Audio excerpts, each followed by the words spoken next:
Programme আমরা করছি। তার উদ্দেশ্য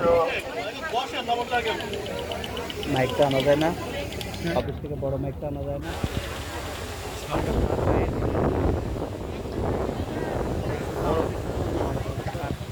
মাইক তো আছে, এমনি মাইক আছে তো। এই লাইভটা কে করে? আজকে যে প্রোগ্রামে আমরা অ্যাটেন্ড করলাম, জীবনে এমন প্রোগ্রামে অ্যাটেন্ড করতে হয় নাই, কিন্তু করতে হয় নাই বললে ভুল হবে। তো সবচেয়ে বয়স ছিল, আমার মনে পড়ে এমনই এক আন্দোলন ছিল 98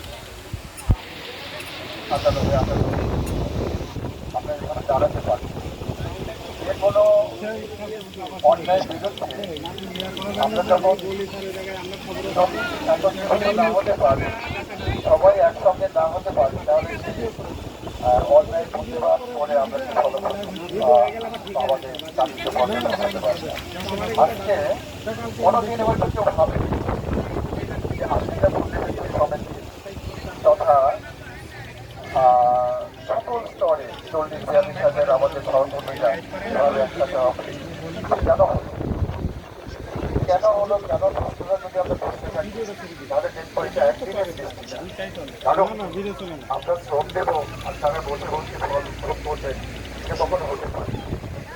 কারণ আমরা এখানে দেখতে পাচ্ছি যে অনিয়মের মাত্রাটা আস্তে আস্তে এমন অবস্থা দাঁড়াইছে।